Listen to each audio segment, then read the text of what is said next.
Mana?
are being supplied to children across India.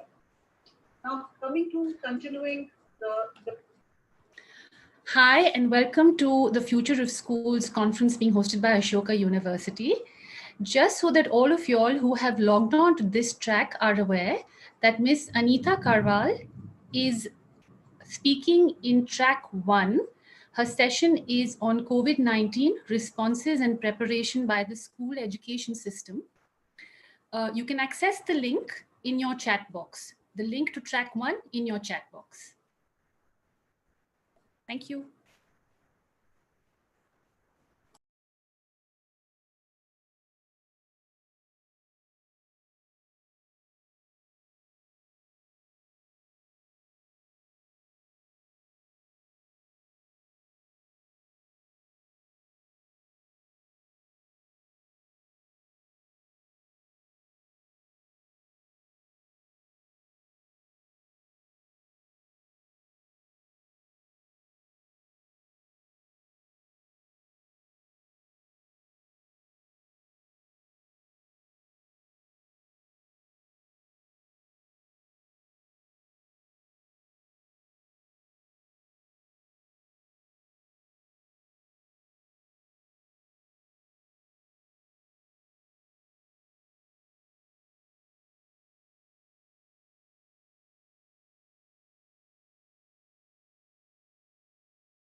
Hello, everyone, and welcome to track 2 of the conference Future of Schools Overcoming the COVID 19 Challenge and Beyond.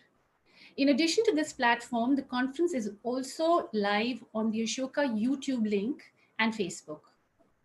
Before we launch into track 1, I'd like to point you to a parallel session in track 1 titled Successfully Reopening Schools and Beyond by John Kim from Harvard Business School. This session is being moderated by Sujata Sen, CEO Future Hope. In case you'd like to access that session, please follow the link in your chat box. Coming to track 2, the theme of this track is adaptive leadership.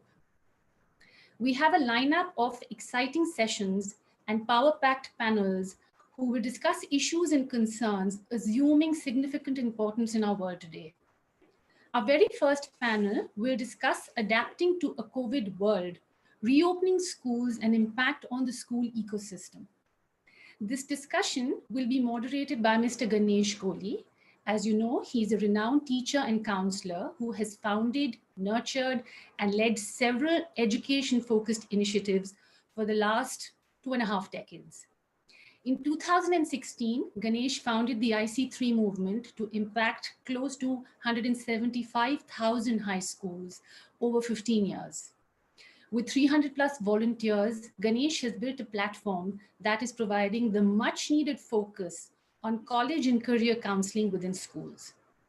Today, the IC3 movement attracts leaders from close to 1,500 universities, 4,000 schools across 320 cities and 42 countries. These leaders support free education for school teachers to train them to become effective as college and career counselors. Before I hand over to Ganesh, I'd just like to mention that in case of any questions that you have, please feel free to post them in the Q&A box in the Zoom panel. Hope you enjoy the session. Over to you, Ganesh.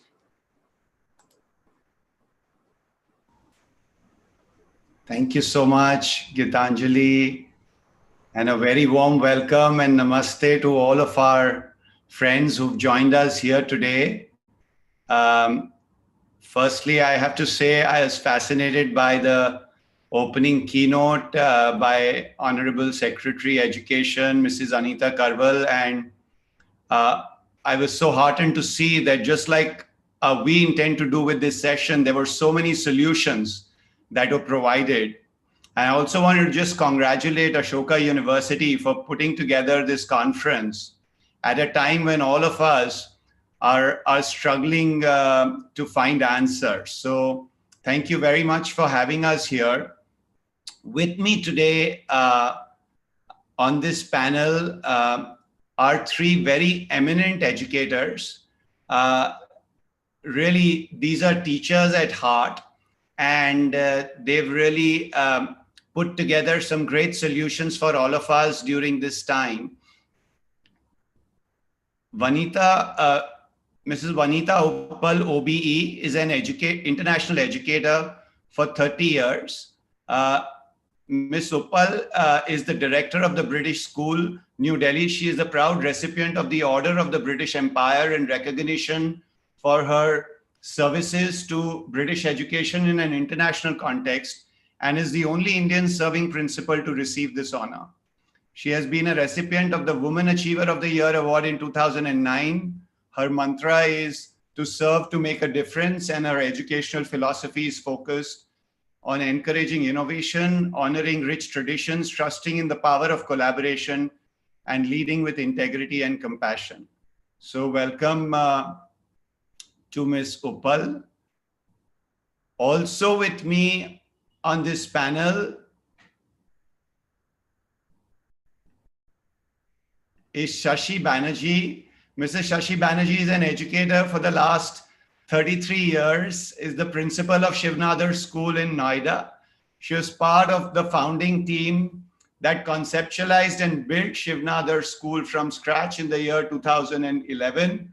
Over the years, she has represented India as an educational leader on various delegations in the US, UK, France, Australia, and Finland. She believes in being a part of a community of learners who do not teach, but learn and nurture learners who seek and construct learning.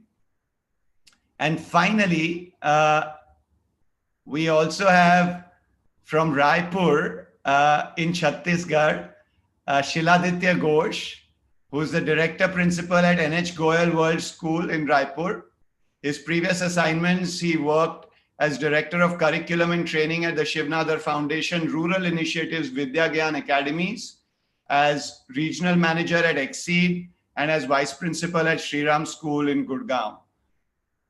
Shil, like all the others on this panel, is a passionate teacher, and he loves the conversations inside the classroom. I just want to share,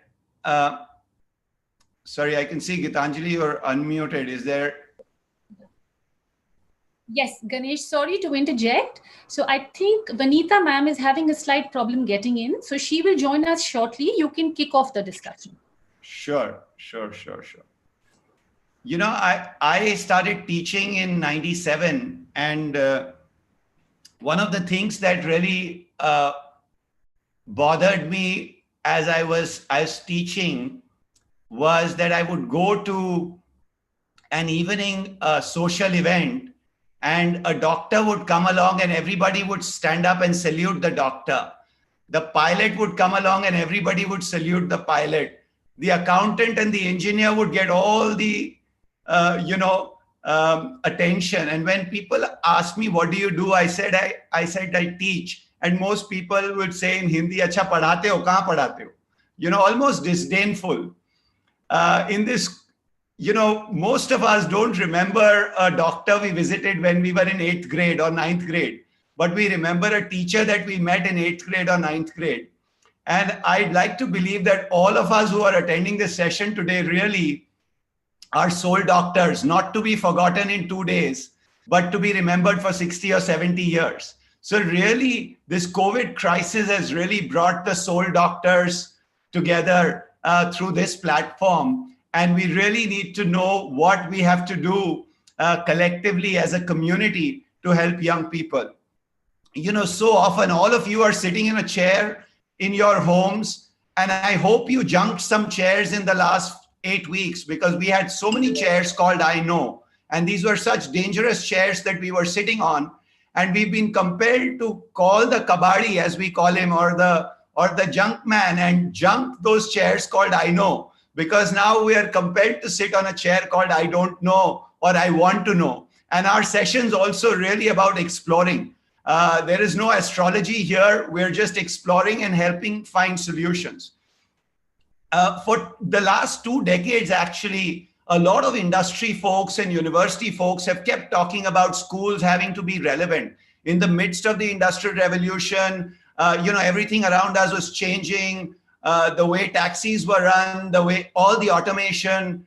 And we were constantly being told, look, you have to change. Schools cannot continue to be a combination of the legacy that we were formed from, the military, the prison, and the place of worship.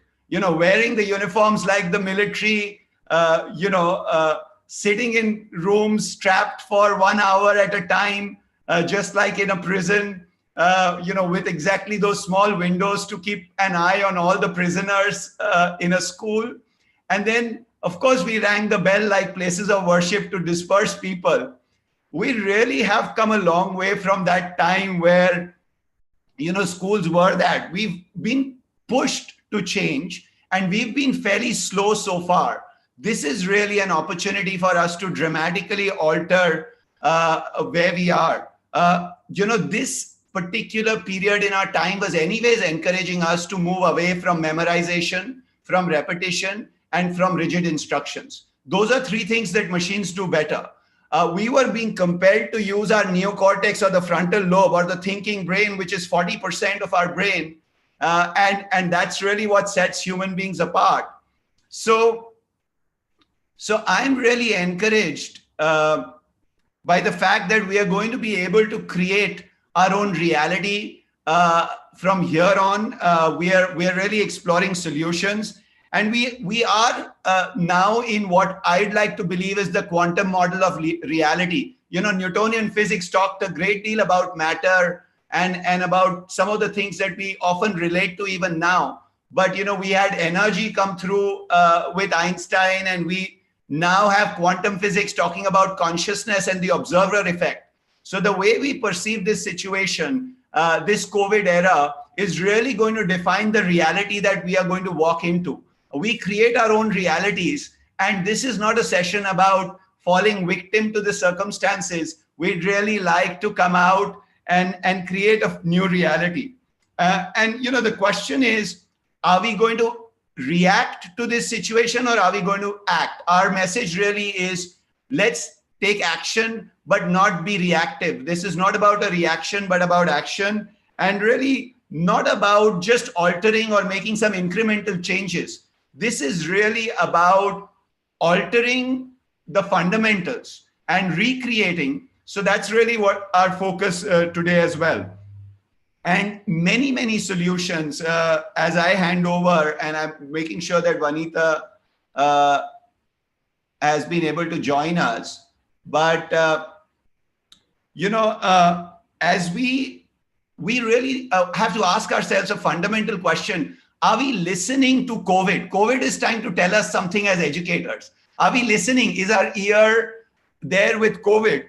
And really, there are a lot of challenges, but if we have 1 hour, are we going to spend 50 minutes talking about the problem and marinate in the problem and then only have 10 minutes for solution? The reality is South Korea opened the schools, and on 29th of May, 500 schools in South Korea had to close down, but they're constantly working on solutions. Yes, there are challenges that are going to come. I spoke to a friend in the UK who told me that, look, my daughter's school has created pods with 16 children, and 16 children work as a unit, and they don't interact with the other children in school, but them and their teachers work together. These are younger children. And if there was someone to fall sick, only that pod will stop coming to school. You would have the rest of the school functioning. Now that's really innovative, and there's a lot of mechanisms that they put. So we look at solutions like that. Or the idea of community schooling. All the parents are working. They cannot, just leave their work and stay at home. How about 10, 15, 20 children being put together in a single house and being monitored by one parent? So parents only have to take 1 day off. So there are so many such solutions, and you'll hear many more. So with that, I'm going to request Shil to get the presentation on. And I think we're ready for our first speaker today. Vanita, welcome. You've been introduced, and you'd like to go right at the beginning of the first slide, Shil.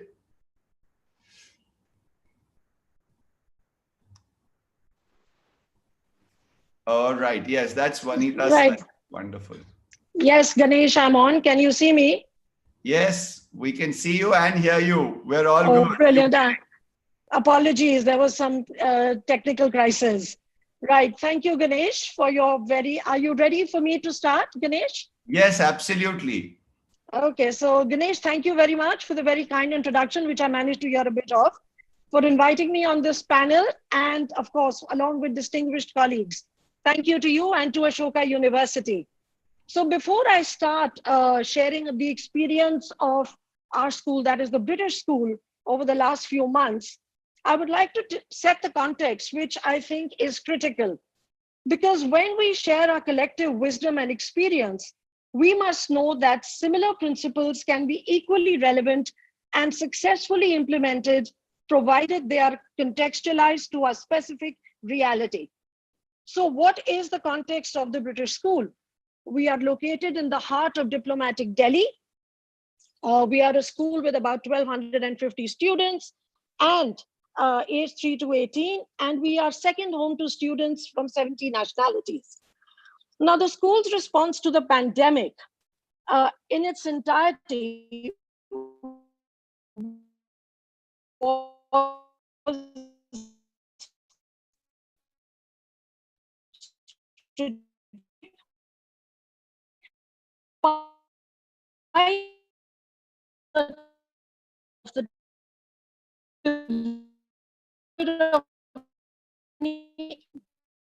do So we're having some difficulty hearing you, it? Vanita. We started to lose you a little bit. Anita ma'am, do you want to try turning off and on your video? Great. You can unmute the audio. Yeah, just try without the video. That'd be great.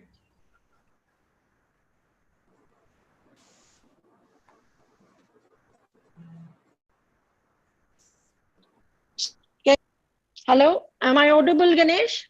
Yes. Okay.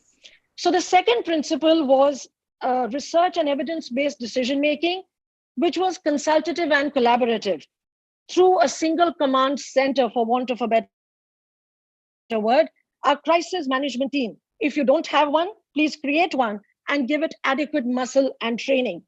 The third core principle was open, timely, and transparent communication. Uncertain times breed fear and anxiety. Assurance, trust, and confidence building becomes the moral imperative of leadership to provide. This helped us in strengthening an already very strong homeschool partnership. Principle number 4, student learning and well-being could not be compromised. It had to be engaging, purposeful, and quality assured. We were prepared, but did we have to tweak and enhance? Oh, yes, we did. Did we improve? Oh, yes, we did. The critical point here is that these same principles that apply to our escalation matrix will now apply to a de-escalation matrix. What are the implications? Adaptive pedagogy, focus on the unwritten curriculum, human resource policies. Going forward in opening and responding and are looking at our re-entry plans, we have a new model.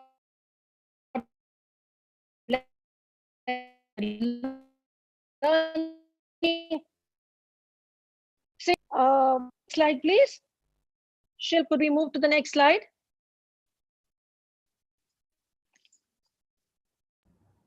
Shil, can you change the slide? Can you move on? Okay, the next bit, human capital. Schools are about people first. The crisis has shown what somebody might not have wanted to believe, that there is nothing more important than people. And amongst the people, students obviously continue to be the nucleus. Sir John Jones once said,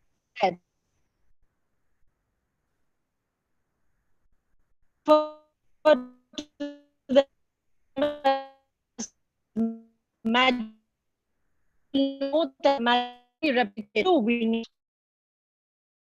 focus on skills. The question for all educators, can we be bold less, teach less, and to learn more? It's a question I want to leave of our students and be totally impressive through this time. Let's give student agency and voice.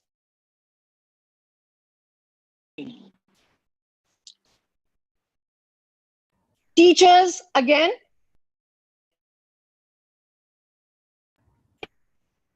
Vanita, your voice is really cracking up quite a bit. We can, Vanita, we can barely hear you because you're cracking up. Sorry? We can barely hear you. You are cracking up quite extensively. So okay, maybe you can try switching off your video and speak through. Okay, sure. Will do. Okay, is this better, Ganesh? Yeah, let's see you try this, please. Okay, so what was the last thing I said? Okay, that's a question for you.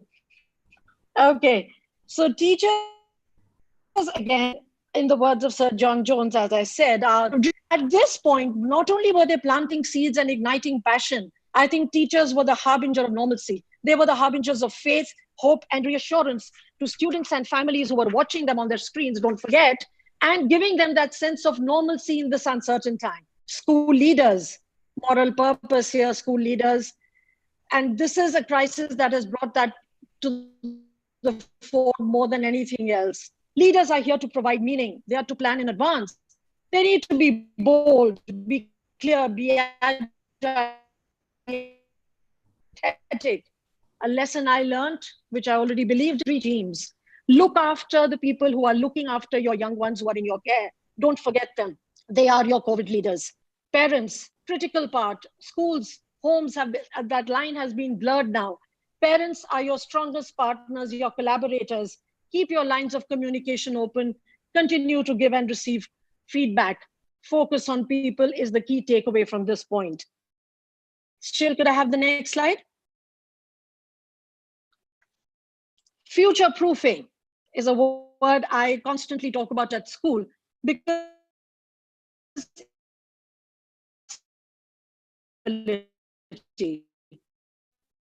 what this crisis has shown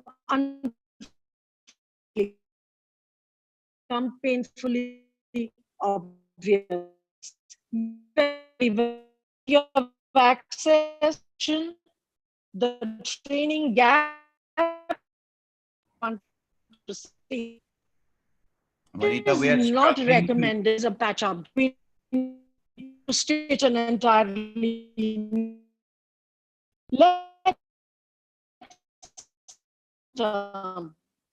There is a dire need. Vanita, did we lose her? Okay. Shil, can you move on? Sorry, hang on. Vanita, we are constantly losing. No, I'm back in. Yeah, we are constantly losing. Your voice is almost continually breaking up. Can you hear me? Yeah, it's a real struggle. Ganesh, am I audible? Yeah, you come on, but very briefly, and then it goes off again. You keep coming on and off, so it's very patchy. Gitanjali? Sorry, can we request you to maybe just be in one place? Sometimes, you know, if you move around, the audio and the video get disrupted. Thank you. Am I back? Hello? Yes. Yes, the audio is Okay. fine. Thank The you. audio is fine? The audio is fine? Yes, thank you. Okay, sorry. I'm so sorry about this. Technology does fail us. Therefore, we have to rely on people more, right? The last bit I wanted to talk about was future proofing. We've done that. So there is definitely a need to look at teacher training, to look at public-private partnerships, to look at instructional design. Let's focus on integrating technology no longer just as a tool or as an aid, but as a medium to maximize engagement, progress, and collaboration. Which gets me to my last point, which is on collaboration. I know right now the word that's doing the round is isolate, isolation ward, self-isolate, quarantine, but sharing best practices and collaborating and not competing is the need of the hour. Let's connect the dots, build a synergy between current learnings and future aspirations. Let's not let this huge crisis go to waste. There is a lot that will change. There will a lot that we will need to reimagine and rethink. But I just want to leave you with one last final thought. What shouldn't change? What shouldn't change is our focus to do what is in the best interest of the children in our care. Let's empower them to become the best versions of themselves. Thank you, Ganesh. Thank you. Excellent.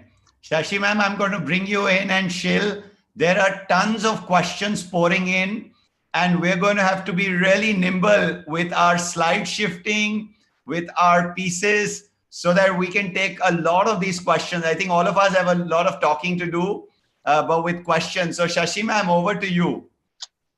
Thank you, Ganesh, and thank you, Vanita, for that solid foundation and the tribute that you paid to another set of essential workers called the teachers.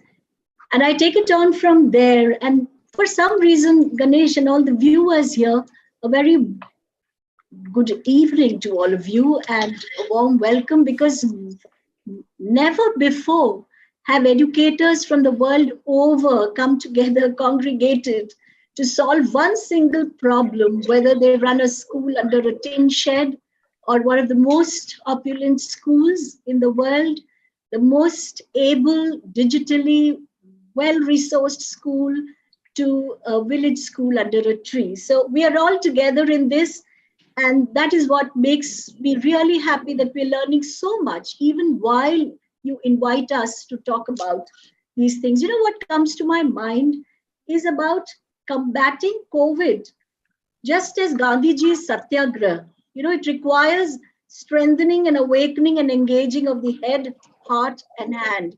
And for some reason, I feel the serenity prayer to start with, where whichever power you believe in, that power needs to give you the serenity to accept what you cannot change. And Vanita spoke about it. The courage to change what you can. And that's why we're all pooling our ideas together, our case studies to share, and the wisdom to know the difference. And that's where I think leadership, call it adaptability, call it sensible, resilient leadership, but we ought to make the difference between flippancy and adaptability, because as Ganesh, you very beautifully set the context with how what we've now, it's become a cliche, the VUCA world, volatile, uncertain, ambiguous, uncertain, and all of that, and complex. But never before has the teaching community looked at resetting the vocabulary of don't share, stay away. Look at the littlest ones. They have to be told, keep your things to yourself, don't share with anyone. And I think in all of this for the past 2.5 months, we are all trying to gauge the nature of the beast. And I think those who've been prudent and have not jumped into reaction, as you rightly put, and have had the prudence to understand, but to take candid, courageous, and compassionate decisions and communicate accordingly, I think that is the message that we've been receiving from those who have been holding the fort. Talking about what happened when COVID struck, and I think as a case study from the school, the Shivnadar school being almost one of the newest kids on the block, we've just had about 8-9 years where we've tried to build a school which looked at diversity in a manner where learning becomes the central key theme. And we've had this opportunity to think differently. And the aim, I think, across all schools, any home, is to keep children in a space where they continue to learn. You know, learning is a living organism's vital right. And if that learning goes haywire, they will learn, but they will learn things that might cause harm, not just biologically, but also in all of the forms of the social, emotional, and ethical well-being of society. So quickly, I'd like to share that the first thing that happened within our school as a case study was to shut school immediately when we heard about the largeness of the emergency, which first seemed like only touching other countries, but soon came into our own courtyard in our country. It came under a bit of a scanner, because why did you close without there being a directive? But I thought we all needed to understand what to do, because safeguarding children was a priority. Safeguarding carers was a priority.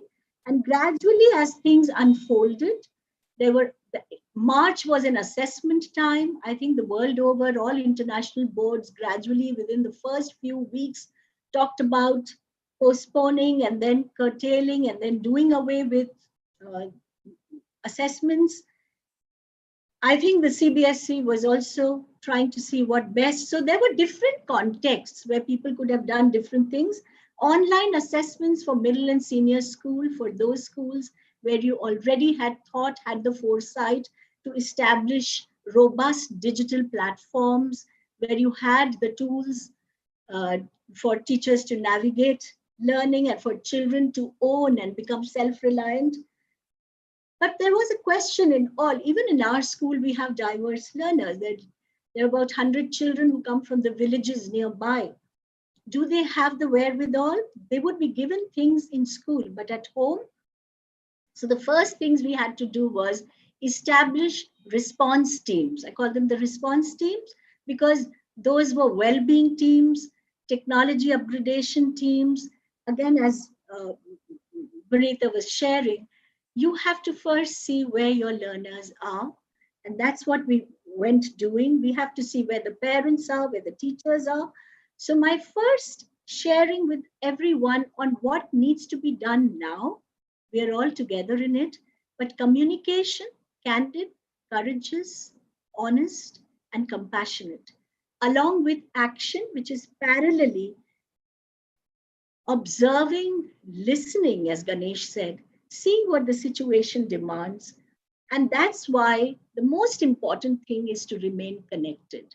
Now, while in most schools such as ours, connectivity will not be such a big problem, that's another issue where the equity and how this, for those learners who barely have a normal mobile phone, and I'm sure this will be discussed further. So what does connected learning mean? Connected learning does not really mean sitting in front of the screen for hours on end. And you'll be surprised that the most aware of parents also, because they needed to work from home, would not hesitate in letting their children connect on screen for many, many more hours than they would initially raise their arms in alarm. Even for a 9-year-old to be on screen for 2.5 hours was alarming. But today, such is the state in which even parents find themselves that they feel it's easier to let the child, because you see, school is not just a place where children learn, it is a place which supports society for all its economic activities. So that's a very large area we need to keep in mind and design accordingly. Connected learning also means to connect with teacher groups, parent groups, to see their well-being. There are children who are ready to step into the real world, done the grade 12, those coming into grade 11. The career guidance cell has been overactive, literally trying to reach out to people. So it's not just in isolation, there has been connected conversations, and we had to modify the academic learning goals to see that a little bit of music, art, theater, conversations, and we had to establish portals of sports, conversations, debating. The senior student council took up the act of community service. The school went out into the villages, looked at where there was no food on the table. So to sum it all up, I think this is a great opportunity for us to see what we can do during these times rather than lamenting what we can't. I think the kind of tough times bring out the best in us. And here, if you see, looking for the best video conferencing tools, looking at those children who don't have any device, how do you reach out to them? Teachers have been dedicating one-on-one sessions through whatever means they could. These will need solutions beyond just technology, beyond just connecting. They will need solutions that stem from the ground, that stems from where societies and communities thrive. Different pathways have been connected towards communicating with different stakeholders. Partnership with parents in storytelling. Parents have so many talents. People around the school have so many talents. Those partnerships have come to the fore. Processes, policies, and protocols are now being gradually revisited. You cannot have the same protocols, you can't have the same policies, the processes. So I think it's pretty much like reinventing a school. And I think if it is seen in that nature, a lot will come out of synchronous, asynchronous learning, where partnerships are not just among teachers, it's students, parents, teachers, and many other members of society. So I just hand it over to you with just one last bit. Let well-being be at the center of everything right now. Learning will happen. Children learn because they adapt, they respond, and they take on the challenge of the present times. And that's where we need to let go. Creating a safeguarding environment, creating a little bit of safety net in which everyone operates. I will come back when you have more questions. I hand you over. Great, thank you. And I've been looking through the questions that are coming through, and there are a lot of questions around under-resourced schools. And I'm going to ask, and I want to take a lot of your questions. So Shil, you're going to have to do a 5-minute magic for me, like Maybe. 5 minutes, and really Shil's focus, and you can move on to your first slide, Shil, is going to be on under-resourced schools. And he's worked and been doing a lot of research in those pockets. So go ahead, Shil. You have your 5 minutes starting now. Yes, of course. Very quickly, I think this is the Indian reality where we always talk about technology enables education today in the 21st century, but there is another reality, the other end of the spectrum, where you can see on the slide right now that very few children actually maybe are connected through WhatsApp. So what has been happening in the country all around? I think Ganesh mentioned soul doctors. They are not just soul doctors. They were on foot. They were on the phone trying to connect to the last child about what they are doing and what they are not able to do. I think it's about the teachers connecting with the child with whatever means they had. And you have examples from West Bengal, remote areas, 200 kilometers away from Kolkata, where the teacher was trying to, for the first time, list down the numbers of the children, because before that, they never thought that they will ever talk to them over the phone. There are children being contacted in the slums of Mumbai because they were lost, because the parents had taken them away homes and they did not know where they were.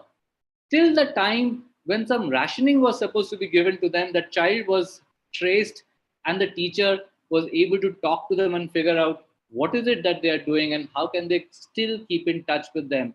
What are the devices that they have and what they don't have?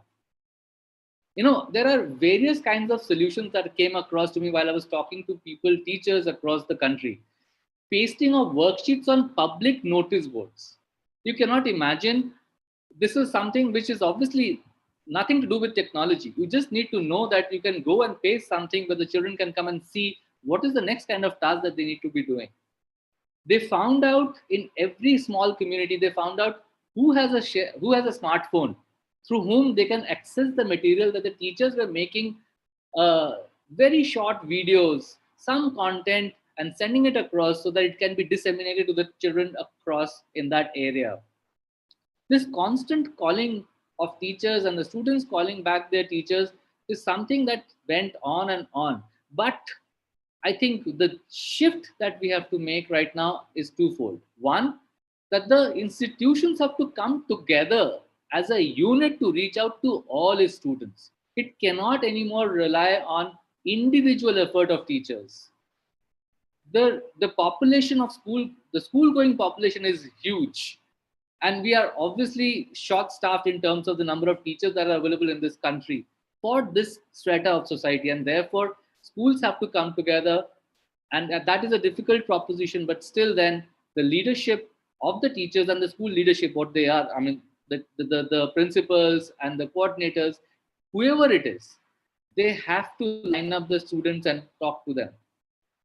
But then before we do that, there is an interesting anecdote that I found from a school in Noida, where an NGO, when they first time went to the children's homes and wanting to get them back to school through any means, what did they find? The first need was food. And the school turned itself into a place from where they can provide food, and learning came later. So there are as many solutions, as many places. Going forward, the community has to be much more active. It goes back to what those African sayings are, that it takes a whole village to raise a child. It takes a whole village to educate a child. So therefore, the role of community volunteers who can probably devise, innovate on material the moment the children come back in either short or smaller groups or in shifts, so that they can cover up for what they have lost. So net, I think solutions, non-tech solutions, are the ones which will be the base on which we can actually disseminate education or learning to the larger masses of students in the country who are still in need of that. Not to say that there are many schools which were just shut down and nothing happened there. So, as educators, we need to come together to figure out that besides the solutions that we just now talked about, what are the various things that we can do in the coming year? I think, Ganesh, we should take on questions rather than carry on like this. That will make this conversation more interesting. Thank you, Shil. And I think there are some very, very practical questions here. And I'm going to begin with some of the questions. Shil, you can move on to the last slide. But, the first one, what can happen if for an entire year, the students take a drop or they can't make it to school? Will learning end or will it begin? I think that's a wonderful question. You want to give that a shot, Vanita? Let's see if your audio is well. And if all of us can keep our answers really, there are almost 100+ questions here. So I really want to see all of our answers be like as crisp and as short, so we can keep it to less than a minute. All of our answers. Over to you, Vanita. Okay, I think the first thing is to understand what learning is. When everybody was talking about school closing, the point I make, school never closed. The connection didn't stop. We were continuing to reach out. Learning is not just content. One was reading a lot of posts about students will be left behind. But I think students are actually moving ahead. Look at the things they've learned along the way. They've learned how to deal with dramatic change. They've learned how to be empathetic. They've learned how to adapt. They've learned how to be agile and be respectful of others. They've seen the suffering of others, and this will only make them more compassionate. So I don't think learning, I think it's a very broad-based definition. Yes, learning for exams might take a backseat, but that only if we don't do what Shil is saying and we don't do what we've been talking about, is keeping that at the center of all our engagement. We cannot keep schools closed forever, Ganesh, because schools, as Shashi also pointed out, are not just places where you come to learn. That you can do on Google. You can do that on a text, right? But what the school is giving you is valuable human interaction, those skills that will stand you in good stead as a citizen, as a global citizen. So in terms of learning, it's up to us, the families, the communities, the schools, the educators, to understand that what does learning really mean for a young child, for a 3-year-old or for a 10-year-old. And I don't think that should or will be pushed behind. We are too committed to the cause of our children. We won't let that get pushed behind. Wonderful. Thank you for sharing that perspective. So learning really didn't stop. And this is going to be more, students are still imbibing the skills, the values, they're learning with everything that's going around them. That's the larger message. It doesn't have to be just preparation for the exam, which is what we've always been focused on. So thank you for sharing that. There's another question, maybe Shashi ma'am, you can take this on. With schools that have large groups of students, how do we handle with social distancing? Should there be an entirely different timetable? Absolutely. I think the timetable is one of those set of wheels on which the schools move.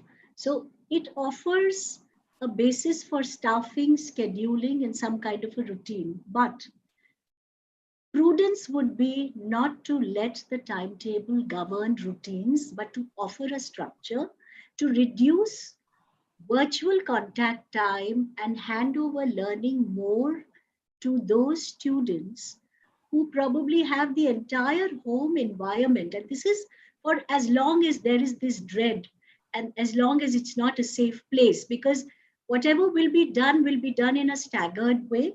We've also thought of a few things, listening to the International School of Geneva and the schools in Israel and the MHRD and the McKinsey report, the WHO report. I think schools will have to look at option A, option B, option C. There will be some in the areas of confinement. Most students are not even staying in the same city. They've gone back, some to the villages, some to other cities. And they're not traveling in the near future very quickly. So there will be maybe 25% who will need to be in school probably. There will be children of essential workers, people who do not have the devices, and people who are ready to let the children in. The pods that you were talking about is something that everyone is talking about. You have to create separate entry points, exit points. But the only thing is, you have to look at the trade-off with learning. Is it worth doing all of this, establishing mobile sanitization units, having different entry points, exit points, letting 25% come in and live streaming the other, the sessions for those who are at home? We will have to very, very closely examine how much of teaching learning is this really going to make possible? And is the trade-off worth it? Because if you look at the news streaming in from many parts of the world, people who've opened are going back, closing. So there will be, and we are using the design thinking module of creating prototypes first, checking it out, and only then will be able to create those models for the future. But timetabling will be an essential foundational structure on which to build it upon. Great. So in summary, you're really, social distancing with large numbers is going to be a challenge. What you're talking about is prioritizing those children who have the greatest need, those that do not have the resources, and also having new different timetables. Students will work in much smaller groups than they've been able to. But then that brings us the question on whether this is even physically possible with the current number of teachers we have, with the current resources, with the current size of school, with the current classrooms. Shil, do you see us even being able to implement a timetable which is completely different with the current resources? See, I think there are two parts to it. One is that nobody talked about content. There is a content that is available and which will be probably reduced or modified or whatever. So one has to take care of that one. And the second thing is that, look, as Shashi ma'am said, who needs it more? What are the various support systems that we have around the school which will help us continue with the education and the learning of the children? See, I don't think that if we miss out on something in this year, particularly, that we're going to miss out for life. What we need to focus on are the skills. What we need to focus on are what is it that I will be assessed on, which will obviously cannot be content anymore. But for example, problem solving. Can we look at a different system of evaluation? Can we look at different? So managing time, managing the physical possibilities of meeting, and managing resources that is available. The balance between all the three is very important to be able to go ahead in the future and figure out what is the best that we can do as an institution. I think the schools will need to really figure that out. Great. Thanks, Shil. I'm going to keep going because there are so many questions and I want to try and get through as many of these questions as possible before we close this session. How do you focus on inclusion and online learning, especially for physically and mentally challenged kids? How can we keep students who are, so-called, and I don't like this expression in the question, but I'm going to use it, below average students focused during online classes as they pay very less attention during the physical classes? Can I take that quickly? Yes. So in our department, very, very, very crisply, there is a routine that was followed, but not just with the kids, but also with the parents. So the day began with yoga, the day began with certain physical exercises, and then getting on to conversations with the children, with the parents, and then a little bit of things that what they can do at home. And some places, I think that having a pet inside the home helped very well. So that was just my observation on how we dealt with the children who are with learning disabilities or learning difficulties. Would you like me to come in, Ganesh, on this, or do you have another question? I'm ready with the next one, but you can take 30 seconds on this one. No, you can take 30 seconds. This is important. I think one of the things that we do know that children with any learning difficulties, OCD, or any other area, they need that one-on-one interaction. And schools which could, like ours, we developed that there was a one-on-one interaction on a daily basis, because for them, these regular prescribed routines don't work. So where possible, that one-on-one connect with the teacher continues to remain critical. Yeah, I- I just I'd want just to like point to- out in sorry. response to a comment that I am reviewing, online education is not the solution. All of us have realized, all those who wanted to work from home, they do not any longer want to work from home. Every one of us realizes that. So under no way, in no way, is this panel suggesting that this is going to substitute the need for schools, but we're really exploring solutions for the current situation, and trying to wash out some of those inefficiencies in our approach, some of the primitiveness in our approach, in the way that we were being repetitive, in the way that we were being very monotonous and rote in the way that things were happening. I have another very interesting question. How can we promote peer learning and peer interaction during online teaching and learning? Shashi ma'am, if you have some ideas on that one, peer learning during online sessions, how do you promote that? So this links it also to the previous question of timetabling, because a lot of time has got released due to the asynchronous learning, where children have taken on learning groups. There are cohorts where reading, writing, storytelling, also community projects, fundraising. Children have got together to build websites to raise awareness with regard to who needs help and who are helping, and offer gratitude. So I think this is, like I said, we have to see what these times have given us or strengthened us to do better. Peer learning has come out to be one of the strongest areas, where small groups with little facilitation, and also for those children who find it difficult to concentrate, somehow we don't always need screens. There has been a one-on-one and small group learning. Peer learning has really facilitated those who found it difficult in a normal classroom scenario to be able to concentrate on their learning. So I think a lot of time has got released. There is no commuting. So people are moving from one room to the other in a fraction of a few, let's say, minutes, not seconds. And that has released a lot of time for children. And I think schools will never be the same in aspects of the meeting monsters and confluences and decision-making, brainstorming sessions, even for students. In that area, I think more time has got released. So I really see children, they have created dormitories of learning for themselves now.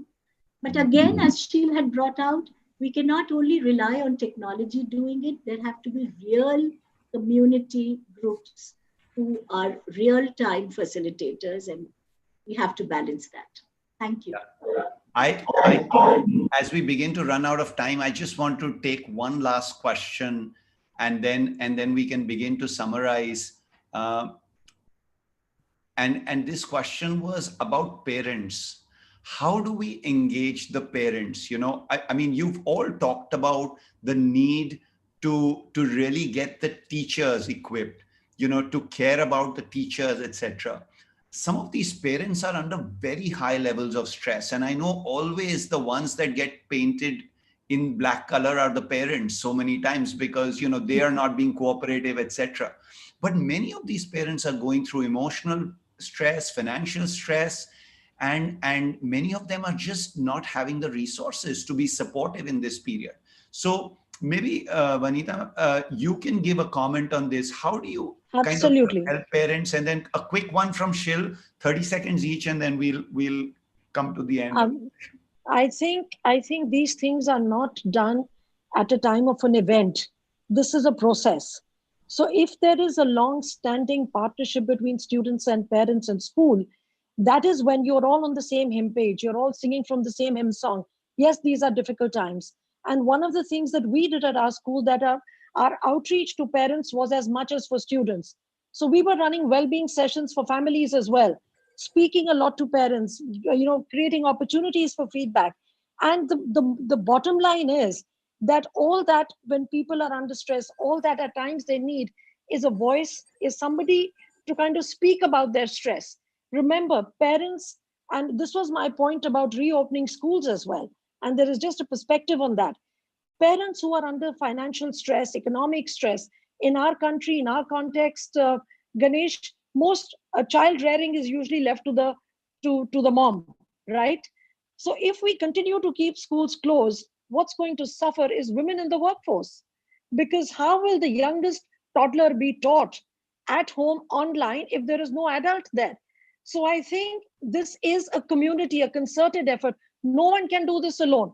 Parents and schools have to reach out to each other and work together on this. And that is one of the reasons why you really need to try and get a semblance of normalcy for everybody. And we have a moral duty to do that as educators. Great. Thank you, Shil. Your 30 seconds, and then I will go to close this. I want to be on time for the next session. Yes. The only way forward is to talk. Talk your heart out and listen without any judgment. Correct. Without any prejudice. Because we as teachers, we are the, as you said, soul doctors, and we have to reach out to them. We have to take care of ourselves. As school leaders, we have to take care of our faculties. But then we together have to create a kind of a game plan about, almost a game plan about how do we reach out to the parent and listen to them. Listening is the only way which can just let them out of what they're going through. And that's about it. Yeah. And at the end, it will be okay. We will all survive. We'll all be much, much happier later on in lives. Absolutely. Yeah. Well, this too shall pass. Yes, this too shall pass. I second yes, that. and I think you're using the Buddha's words. This too shall pass. Yes. And then there was another one that I really liked, which is Chareveti, Chareveti. Keep walking, keep walking. I think I just wanted to acknowledge that we are at a point where hopefully the world will wake up to how precious the teacher is.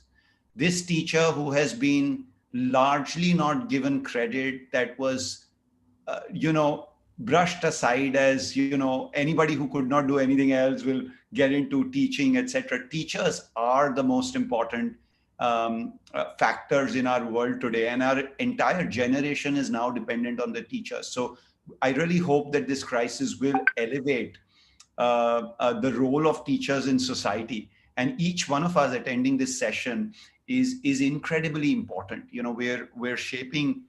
I also heard through this session a lot of hope, a lot of opportunity. This is not by any means a doomsday phenomena. This is an opportunity for schools that have been high on inertia, that haven't been changing things.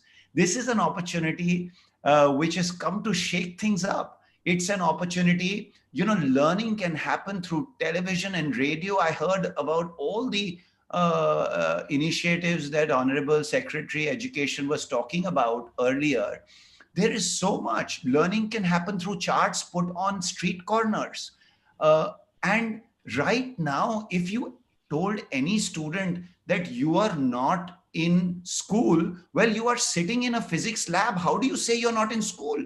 He said, but how am I sitting in a physics lab? I'm sitting at home. Well, you know what? There is gravity at play where you are sitting, and there is acoustics at play, and sound waves are going in out of your mouth and bouncing off the walls and coming back into your ears. And some of us are wearing concave and convex lenses, and there is so much magic all around. There is a Harry Potter effect of learning, which we can bring to life today. So what I've heard is a lot of hope. COVID or no COVID, learning hasn't stopped. Learning will not stop. And it is about us being nimble, us throwing away the chair called I know, sitting constantly on a chair called I don't know or I want to know.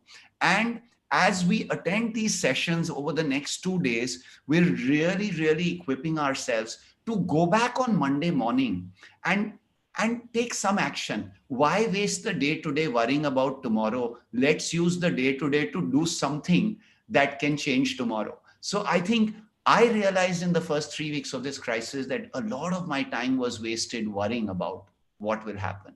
And quickly then realized that it's important to embrace the present moment. With that, I just want to say a big thank you to all of our panelists, Vanita Uppal ma'am, Shashi Banerjee ma'am, Shiladitya Ghosh. These are wonderful teachers. Actually, they're all teachers and a great combination of head and heart. That's how we chose this panel. And I also want to express my gratitude to the entire team at Ashoka. They've really worked hard to put this together. Every technician at the back end, everybody who's trying to get it right, it's like a big wedding doing a conference. There's a lot of unhappy people generally. So please forgive all the people who ever organized a wedding in their life or are involved in a conference. Know that little things are all pardonable. I wish you a great 2 days at the conference, and I look forward, hopefully, to interacting with some of you again. Thank you very much. Thank you. Thank you. Thank you. Thank you very much. Thank you. Thank you, Ganesh, and all our panelists. That was indeed a wonderful session. I think the summation at the end of it, which touched upon the head and the heart, was just simply brilliant. These are difficult times for all of us, but I think the fact that everybody's coming together, thinking differently, out of the box, addressing all the different stakeholders in the school ecosystem is just brilliant. I believe the audience enjoyed this session immensely, reflected in the kind of questions that we received. So thank you for that.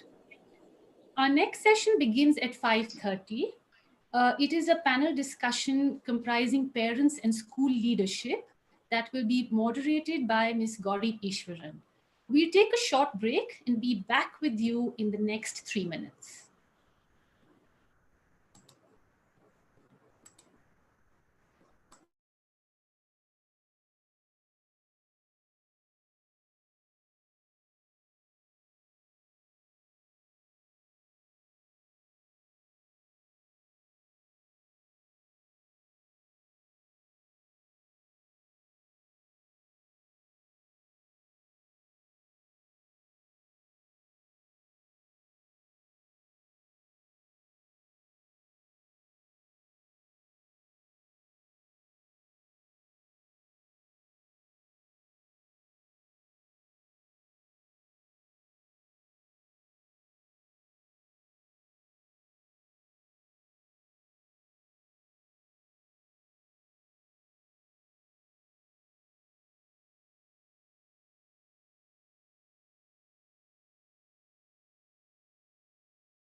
Welcome back to our next session on track 2.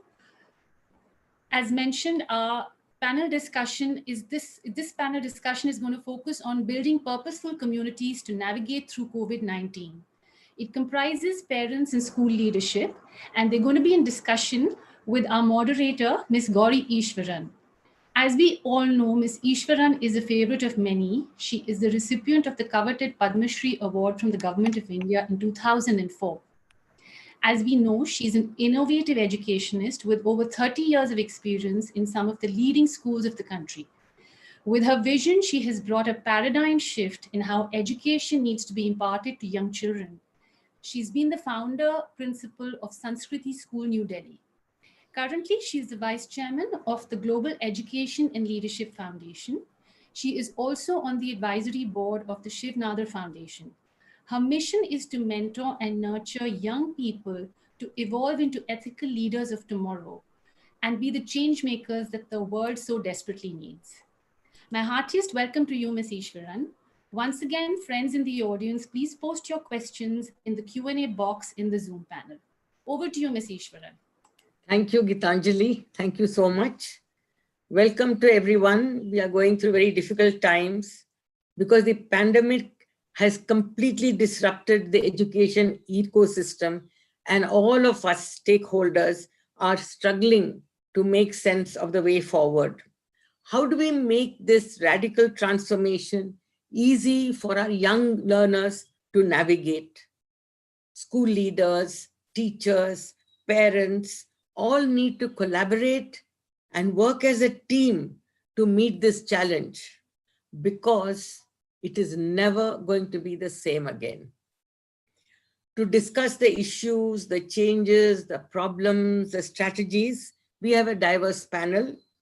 We have school leaders from the South and the East, and we have a parent from Delhi. I'm delighted to introduce to you all to Astrid Mabin. She runs a school called I Can Learning Center in Mysuru, Karnataka. The school follows a Cambridge International curriculum. Something very interesting about her is that due to her abiding interest in education, she gave up a successful corporate career and has decided to make her journey in the school ecosystem. Apart from being an avid reader, she's a Bharatnatyam dancer, and she's extremely interested in science. So with such varied interests, she's brimming with ideas and innovative thoughts, and I think we'll have a lovely dialogue with her going forward. Now, from Karnataka, we go all the way east to Kolkata, and we meet Seema Sapru, who is the head of the Heritage School in Kolkata. It's a school affiliated to the CBSE board, and Seema is completely invested in the well-being of her staff, her students, and also her parents. She was recognized as the Principal of the Year India by India Today and EduComp. She's had 3 decades of experience in the school system and carries with her immense amount of innovative ideas. She has been brainstorming with all the stakeholders of what could be the way forward in the future during COVID, post-COVID, and we look forward to hearing from her. Lastly, we have the most important stakeholder in many ways, the parent. Now, Rohini is a mother of 3 young children studying at the Shiv Nadar School in Noida, and therefore she has a huge amount of stake in how the education system evolves. She is the head of the Legal International Division of Heavy Electricals, and she's a specialist in international arbitration and public international law. She was recognized as one of the leading women of the year by the World Economic Forum in 2019. She's very articulate and very involved in what she wants for her children now and in the future. So a warm welcome to all our panelists, and I hope all of you listening in will send in your questions and your comments, because all these 3 ladies will be only too ready to answer your questions. We will start with Astrid. Astrid, why don't you set the ball rolling? And I don't want to steal the thunder from you, so I leave it to you to present your ideas. Thank you so much, Gauri ma'am, for that introduction. I'm delighted to be here today, and kudos to the entire Ashoka team for conceptualizing this event and having us all on this common platform. To just put a little perspective, I thought I'll just tell you about where we are. We started our school 11 years ago as a small kindergarten, and our journey has been a fruitful one where our first batch of learners just graduated with successful results. In anything that we did, we always took our learners along and our parents too. So to share this, I thought I'll just share with you our journey so far. Allow me to share my slide. So during this conference, I think the new vocabulary that's emerging is the new normal. And I thought we'll talk a little bit about how to build confidence and how to build communication in this new normal. In anything that we did, our school always took the stakeholders, which is our parents and teachers, while moving ahead. Handling this situation was no different. Whether it was the pandemic or how we started online classes, we started off by taking a survey from the parents as to what they had at home and how could we move forward. Having collected this information, we decided to go ahead with a few tools keeping safety in mind. I think you would have heard this terminology right through, that is synchronous classes and asynchronous classes. They have a wonderful scope of self-study and teacher-driven modules. It provides for differentiated learning as well. And some of the tools I'm sure you would have heard in our previous panel discussion as well is Google Classrooms, Microsoft Meet, a fantastic range of tools for collaboration, which is Padlet or Kahoot, several tools available to make learning online fun, to make learning online collaborative. If you are a chemistry enthusiast or if you are a science person, there are several simulations also available to take you through this journey. But let's pause for a minute, and if I were to ask you to create a piece of art, I think some of you would choose probably crayons and colors. Some of you would choose a canvas and create this piece of art, while somebody would probably do a charcoal sketch, and somebody else would pick up an iPad or a device and create this piece of art.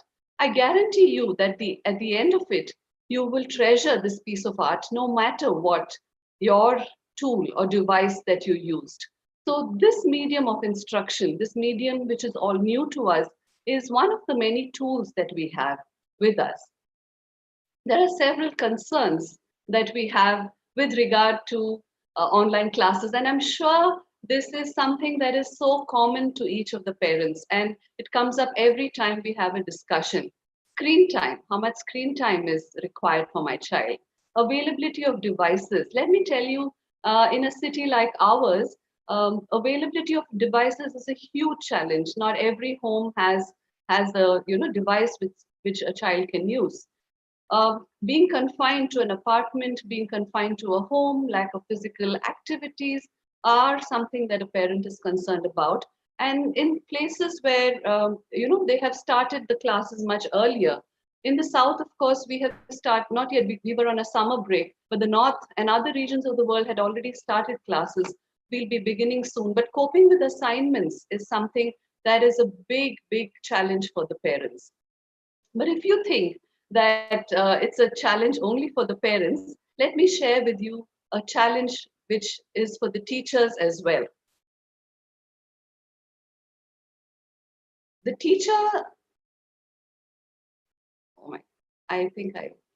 the teacher has, let me go back.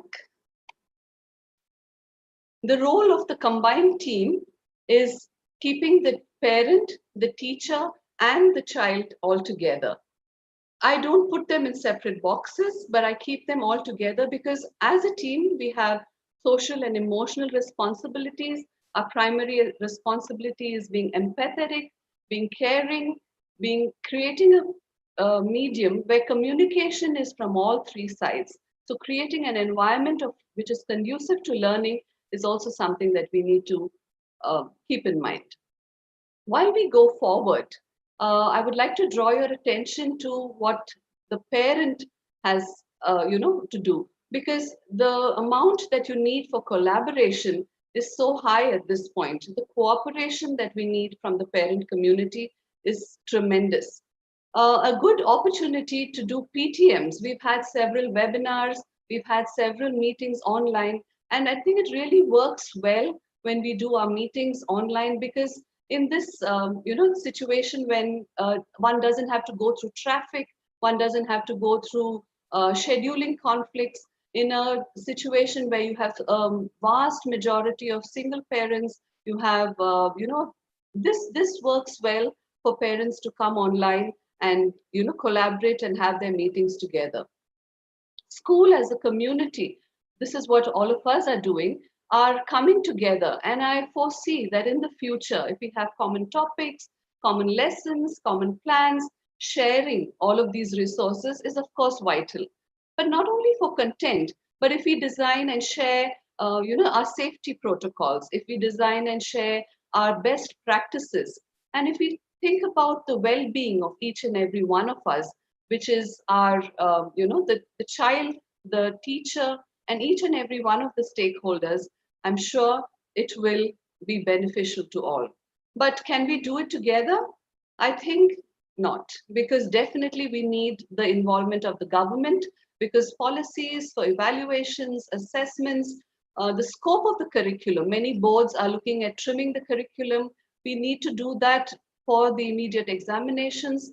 And I would like to say, if we can consider the use of devices as essential services as much as you need the PPE gears, because our teachers are our frontline warriors. Our teachers need all of this to deliver the education that we need for, for the community at large.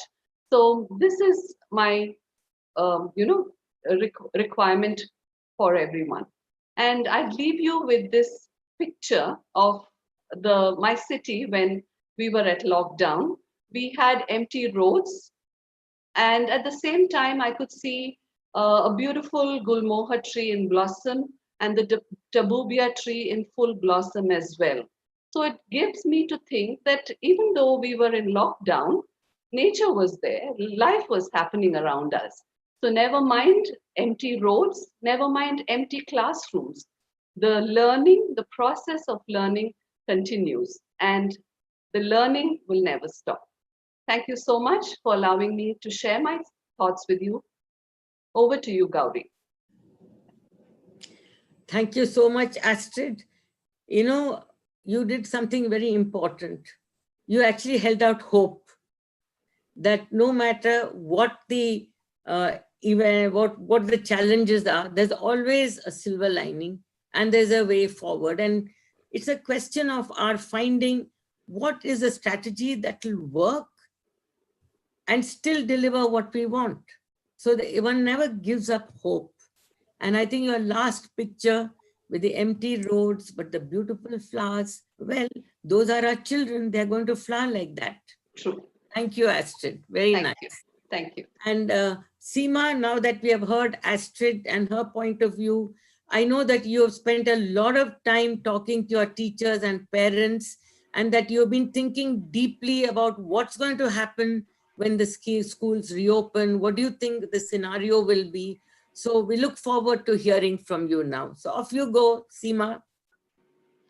Thank you, Gauri ma'am, and thank you, Astrid, for setting the tone. I would like to start with three things actually, which have changed.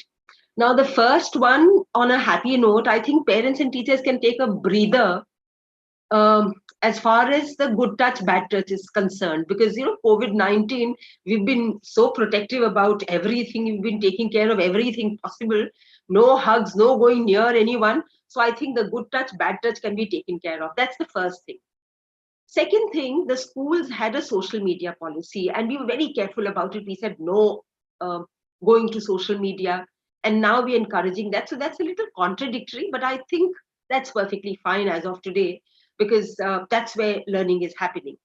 And the third thing, which is very, very important, is it is about our value system. If you remember, we've been telling our children from the very beginning, whether it's home or it is school, we've been telling children, share everything. And today we are telling them, don't share, because if you share, you will contract COVID-19. So don't share, please. So this is what we've been saying to our children. No food sharing, no stationery sharing, no high fives, and no hugs. Are poor things. As it is, I feel when the school reopens, whenever it does, our children will be wearing their school uniform, and they'll be wearing so many other things along with that, that they won't be able to recognize their own friends. So which is going to be so worrisome and so upsetting for all the children. Anyway, we'll begin with this. So school timings will change, of course, and so that's everybody knows that, because they'll become shorter hours. Only thing is, I feel extremely happy that we have the relationship, a kind of relationship, very wonderful relationship with our parents, that they give us a constructive feedback, very honest constructive feedback, and we've been sitting with them, and we've decided that we will develop a culture of listening. So we have been making a list of do's and don'ts, so that every morning in the school server, we will have a list of do's and don'ts. And in the classroom every day, the way an air hostess goes about saying what needs to be done every day, each time you fly, similarly, the teachers will be telling the children what needs to be done that one day. So that's very important. Of course, the school infrastructural changes will be there, and the school wouldn't look the same, teachers and students wouldn't look the same. Social distancing, sanitizers will become a part of their everyday living, and masks, face shields. I just wanted to tell you that this is something, it's on a lighter note. I must share something with you. So there are people who came to me, some of the vendors, and they said, ma'am, we've made some customized face shields and masks. Not that I'm happy with it. Not at all. So then, could you please help me move to the next slide? Okay, so we need to move to the next slide, because I want you to see how the masks and face shields are being customized. Another thing is about assessments. And see, what happens is we want fair, no unfair means to be used in the online examinations. So when we do that, could I please ask Rubina, could you please change the slide for me? Yeah, thank you so much. Thank you. So these are the slides where they have customized it for us. It's a little funny, but I think we will never ask our children to do this. This is, if you see the second picture, this is hands-free. This is a foot-operated sanitizer. So that's what we are installing in our school. This is a mask. These are gloves. You can see those. Of course, these are thermal guns and shoe covers and PPEs. At times, you may need them. Now, this is something about the assessment. So if you have a look at this, we will need all these things to happen with the help of our systems department. I'm technologically not that savvy, but I can assure you, if you use this, you will be able to conduct your examination without any worry. So that's something which is very, very important. Now, let's go back to this. Transport again will, I don't know if children will be able to travel by public transport or by school transport. You may have to start going by your own car or canteen. I think the schools will have to, maybe shut their canteens for some time, and children will have to carry their own food. So rules of living will change, and we have to understand that.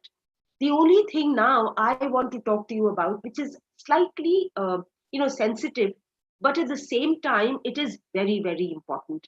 And I must tell you here that this is about a consent form that we've been thinking of, but we aren't doing it alone. So this is parents and teachers, the school, family, all of us are getting together, and we are considering asking parents and principal to sign a consent form. So you can have a look at this.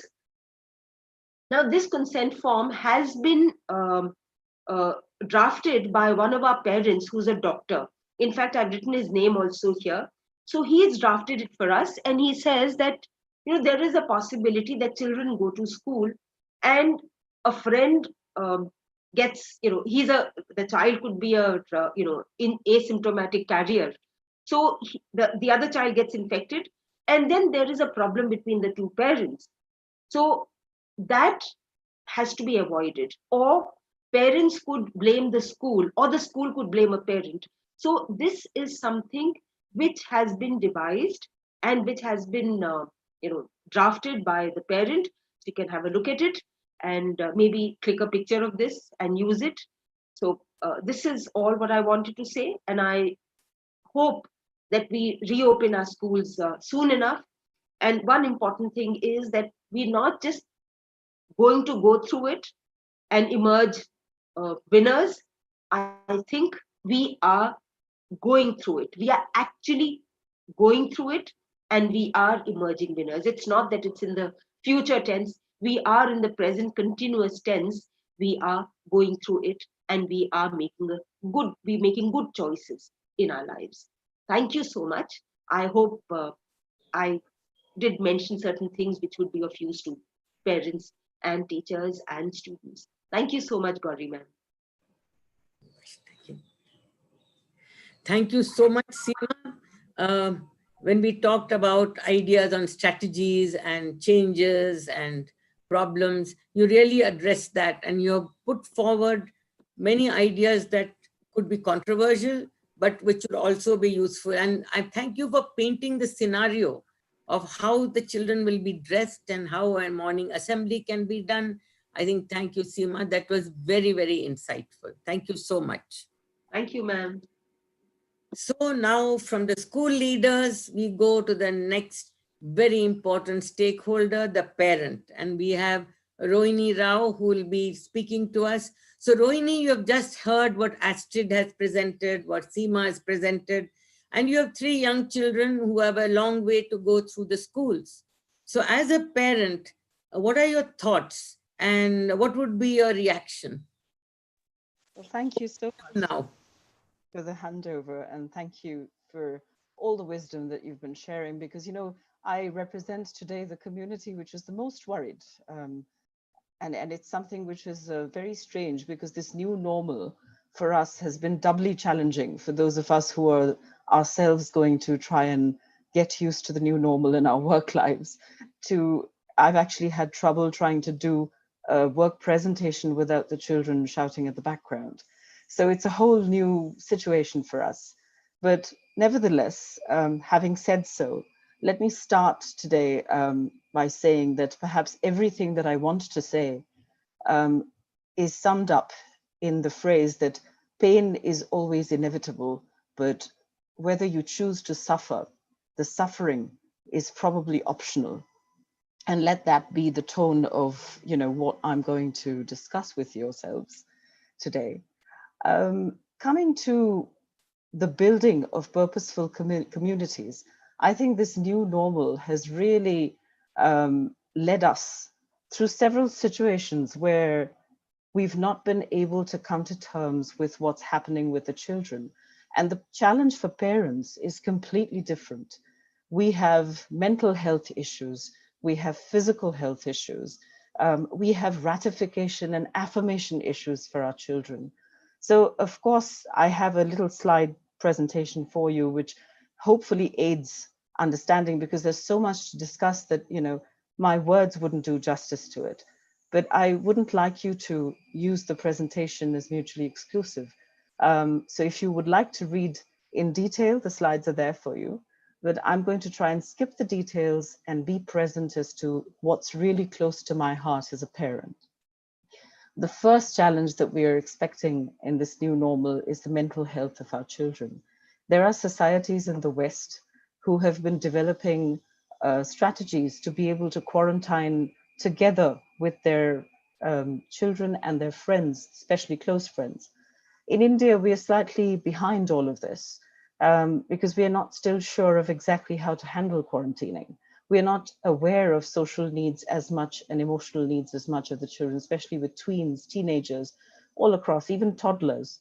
So of course, you do have well-being modules in school, but I'm not sure how much well-being we're able to ensure, because we need to now quarantine with our children's close friends. So that will be one of the major challenges. That are we paying enough attention to the mental health? School and online schooling gives a wonderful sense of perfection to this whole system, because obviously we're getting the children to feel as if they're purposeful members of the society. So it's a very, very important side effect of the quarantine. And of course, seeing their parents working online throughout it gives them a sense of purpose and continuity, a sense of security that they're still grounded. So of course, the importance of online learning cannot be taken away. But then there are concerns. There are concerns with online resources. There are concerns with safety protocol. There are concerns with screen time. You know, how much screen time is too much? How much are we actually trying to, you know, activate screen time? Should we be careful in terms of toddlers? Every group has a certain recommendation. So a lot is actually changing. There are online security issues which we're facing because it is impossible to actually sit through a lesson and monitor your child's understanding and absorption. So the biggest problem is that we are trying to undo what societies have done for so many billion years of evolution. So we are now trying to program absolutely contrary to what is our basic nature. So social distancing, which is, I understand it's part of the new normal, and as Seema beautifully spoke about, you know, how the new changing environment of schools is actually going to have so many different things, including PPEs, including the possibility of masks, including the possibility of so many different things. It's going to be very, very difficult for us parents to actually imagine and cope with this new normal. Because the truth is, children were never made for social distancing. They were meant to be socially inclusive creatures. Humans were meant to be socially inclusive creatures. So what social distancing does is it runs the risk of putting these vulnerable communities to actually becoming socially distant. And there's a very big difference, because the truth is, no matter how much we try to equalize, anyway, classrooms were never meant for equality. But at least with the same set of uniforms and the same set of infrastructure, tables, desks, we had some sort of a democracy, an unsaid democracy in teaching. But today, where the same child logs on from an air-conditioned room setting with proper Wi-Fi, and then there is another child who's facing a very difficult situation with limited connectivity, electricity issues, an overcrowded street, and is trying to find himself a corner to log on for an online session, the equality does get destroyed. There are chances that that child is going to become very silent and meek in class. So social inclusion, major challenge. And of course, being a parent, it affects you because at some point, at some level, your own children question that inequality, because we come from schools which are teaching much beyond just, you know, regular course disciplines. So these questions do arise, and how they deal with such questions will effectively determine the future. It's very important to affirm and ratify children's feelings at this time, to have conversations with them, you know, around what is happening. Online resources, the other problem with online resources is that there's so much instant gratification of these resources that, you know, when your child is playing an online video game or even Kahoot or a quiz, there is an instant gratification. You see icons and bells ringing saying that, you know, you've done a wonderful job. So weaning these children back into the reality of being into a classroom where there may not be an instant gratification of that resource is going to be one of the major challenges. Because when they step out of this instant gratification system, they're going to realize that this is not immediate. And the same number of steps, which was about 20 steps to complete to target, is now 200 steps. And that is the difference between virtualism and realism, which sort of takes their focus away. Similarly, with physical health, a big challenge is no matter what we do online, no matter how many modules we have online, to actually get them to be physically healthy creatures is going to be extremely difficult in this scenario.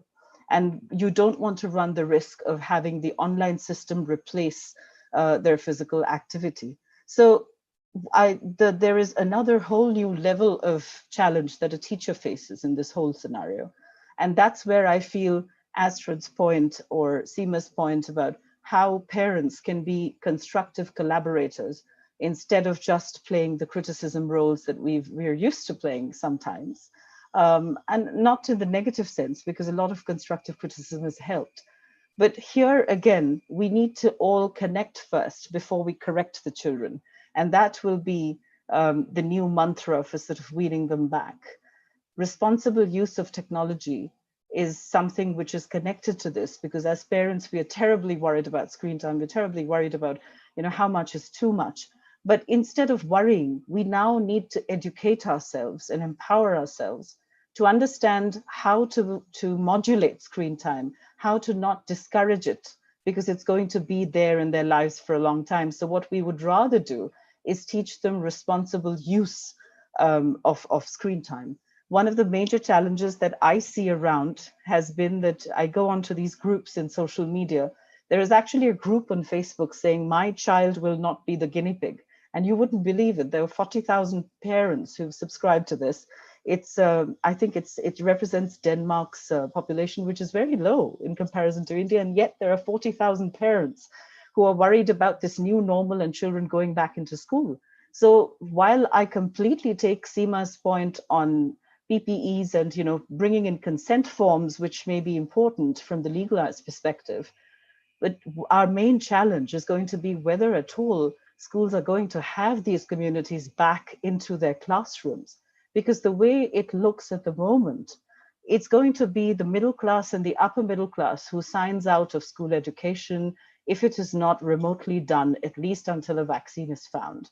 And they would be rather happy to do this as distance learning or home learning or even homeschooling. So the challenges are very many. Today is a day of answers.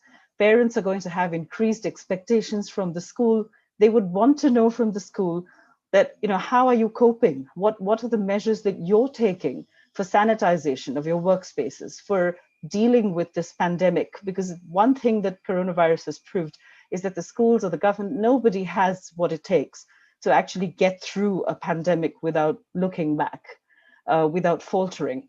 So one of these situations, before we discuss consent forms, is going to be that the schools will be made answerable. That, you know, are you in a position to provide and look after safety? Because if you're not, and if it's not 100% mechanism, I don't think the election of sending a child to school, it's either health, safety, or education. And there is no two ways about it that at least the middle and upper middle straters will naturally want to choose this portion because they can afford to homeschool. So these are very many issues, you know, online contact with teachers. Again, a very major area. Now you do have schools such as our school, Shivnanda does a wonderful job of, you know, having a 360-degree feedback mechanism of connection to children, even sort of offline. And it's not so what we define as screen time is not just them performing activities online in terms of synchronous live sessions.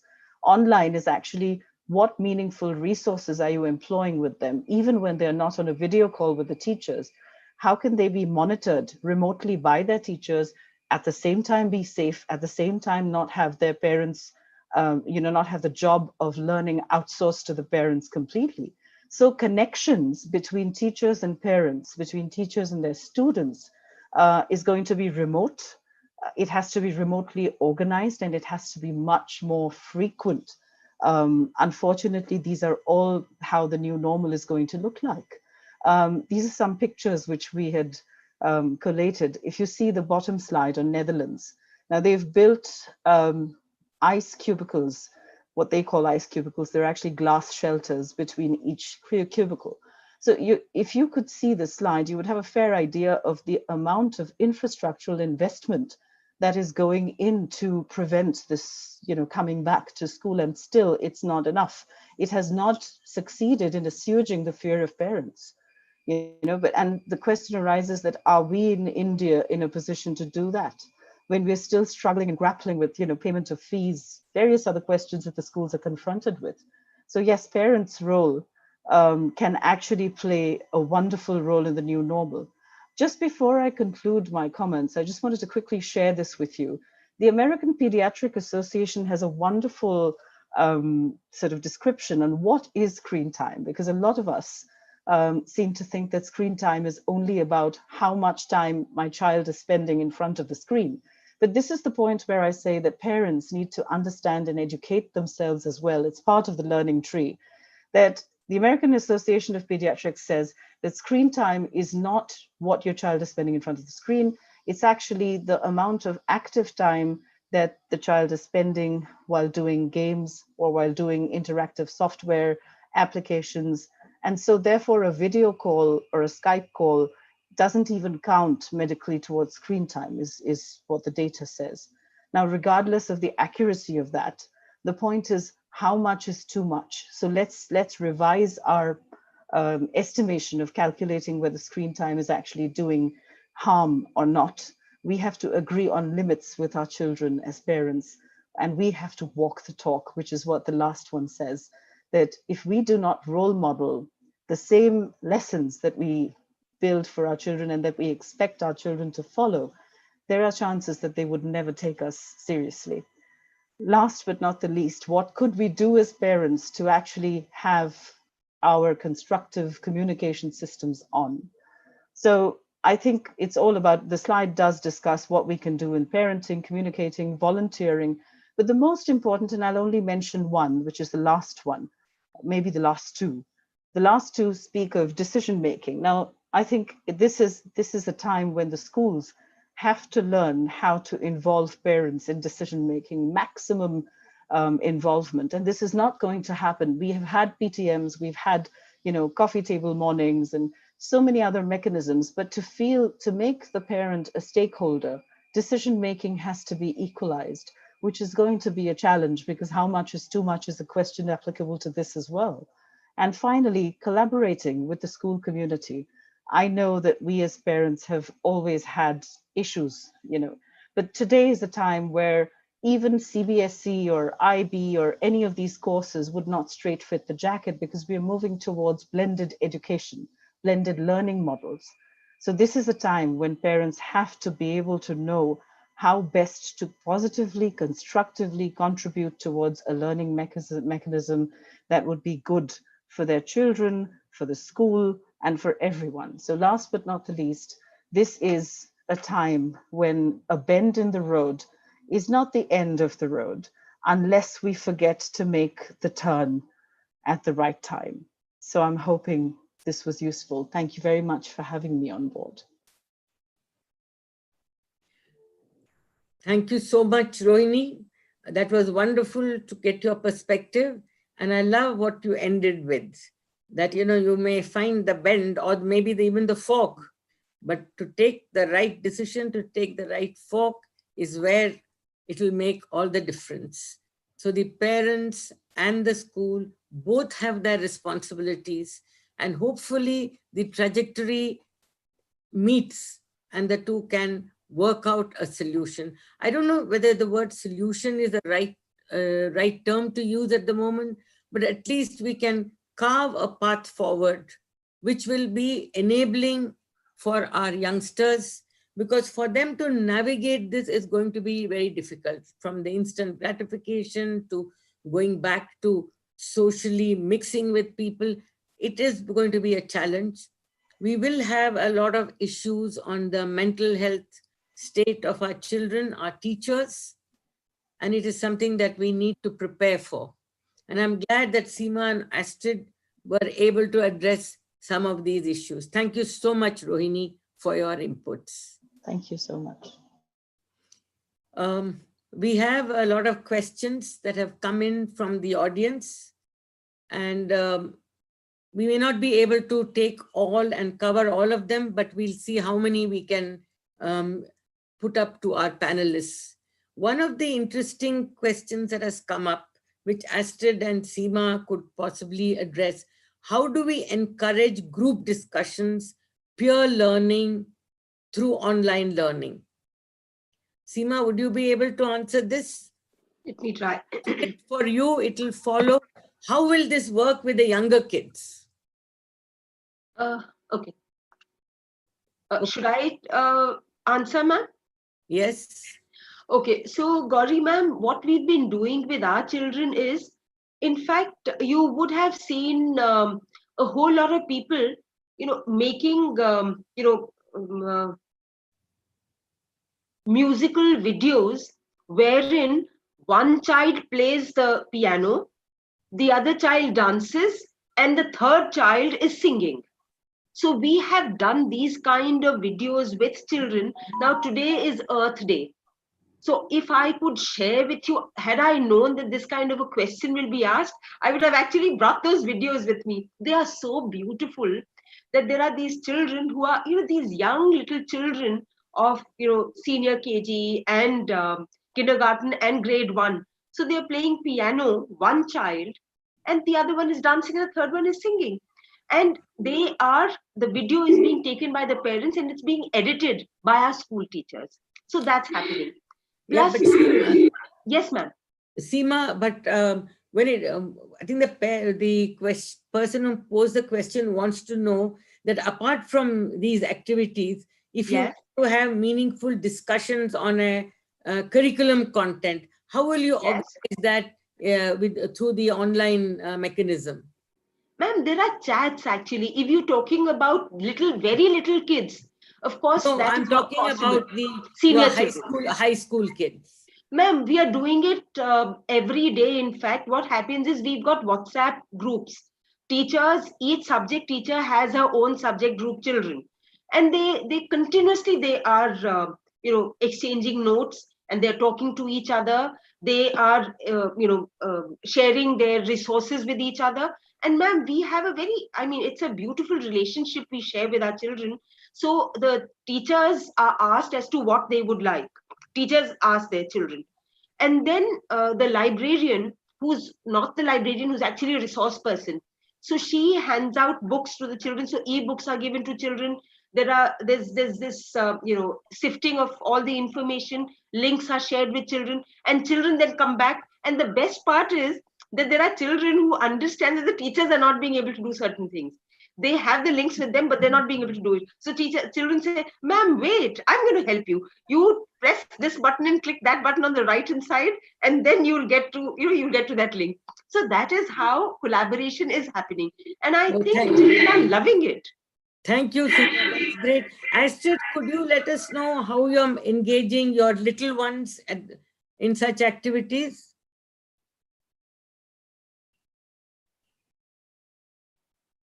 Astrid? I unmuted. Thank you for that. So in school, what we decided to do for our very young learners, which is kindergarten up till grade 5 at least, we've invested in this app called the Seesaw, which allows for asynchronous learning.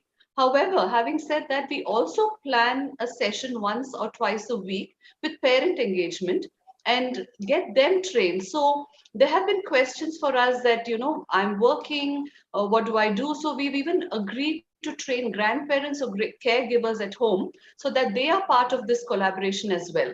And the assignments that are given out by the teachers are such that they form large group assignments and small group assignments. So they collaborate offline. So if they have a task which is a presentation to make, they do their discussion, they do their interviews, they do all of that and then present their learning together. And there are opportunities where now the lockdown is slowly easing. So 1 or 2 learners have been able to go to, say, each other's house if they live in the same apartment and collaborate. So group activities, collaboration is something very much possible in this medium. And it is in a medium which engages the learner.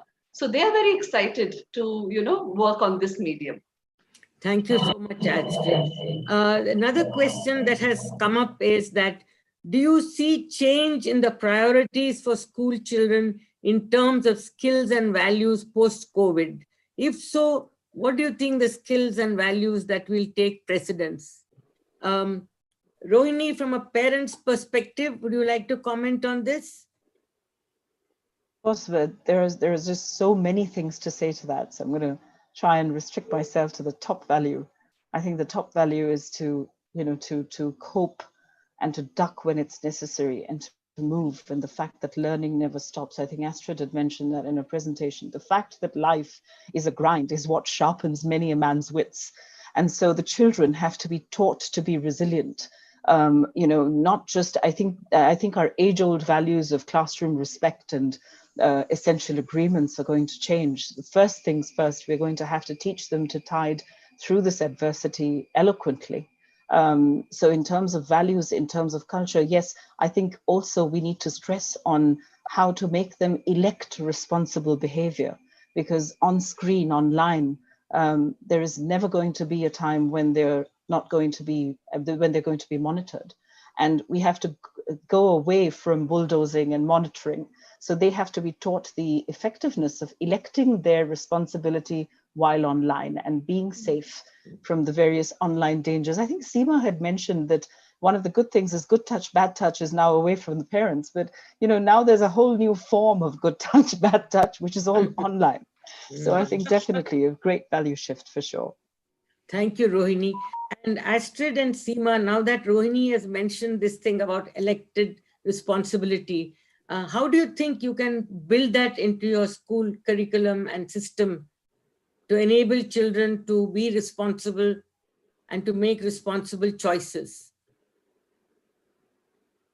What I would say is, this is not something new. For us at school, children have always made, given the option of making choices.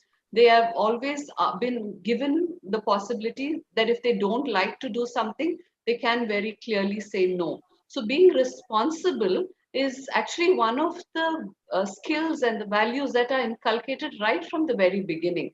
And what I would like to say is, yes, these are challenging times, but children look up to, especially the young ones, even the teenagers, they look up to their parents, they look up to the adults around them. So role modeling by all of us, by the adults, by the teachers, role modeling is something that we can, because then they pick up our cues.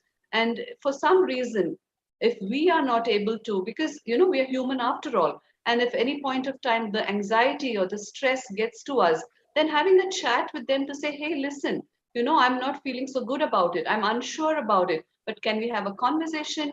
Can we, tell me how you're feeling? Let me tell you how I'm feeling. And I think when they understand, when they are collaborating in this, they take ownership, they take leadership of their own decisions. Yeah, thank you. That's very heartening. Seema, do you also have any further ideas to add how you would be able to inculcate in children this kind of an attitude? So, ma'am, children, what they do is, in our school in particular, there are a lot of student-led initiatives. So everything is done by children. So we as teachers, we take a back seat and we request children to do everything. So be it the student council, be it any of the fests, or in fact, there is one very important and very interesting part about our school curriculum, which is about a grievance cell. So we have whatever grievances children have. The teachers don't interfere in that at all. So the senior children take care of that. They, as prefects, they speak with children, be it bullying, be it a child who's from special needs, because we have ours is an inclusive school. So if whatever happens, these children amongst themselves, they sort out the issues, and that is a wonderful thing. But Seema, is it going to be the same in your post-COVID school? This is what you've been doing. Will the scenario change? Will there be any change of skill sets when they come back now? Ma'am, definitely there is going to be a little more of crisis management, which we are going to train them in. Because I think this particular, this generation, they had never seen wars, they hadn't seen these kind of diseases, they hadn't seen anything much where they wouldn't do anything that was asked by the others to do. They would do whatever they thought was right. They wanted the best mobile phone, they wanted the best computer or laptop, the best of clothes. So ma'am, this was required also, I feel at times. Everything, there was too much of everything. It was only Zomato, it was only KFC. They wouldn't eat at home. So these are things, this one COVID-19, I'm sure this has given them, it's a shake-up for them. And they must know that everything can't be done just the way they want it. So it is going to be a little more of responsibility. And in school, ma'am, we, in any case, we make sure that these children, if required, they clear up, the hygiene is maintained in the school. They also mop the floors if required. And I think, and we do it with them. I mean, it's not that we ask the children to do it. We all do it together. So I think the responsibility will be more on them to be able to make sure that social distancing is maintained. And they do not break any rules in school. So which is for their interest. Thank you, Seema. Very enlightening. But the one question that is from my side to both the school leaders,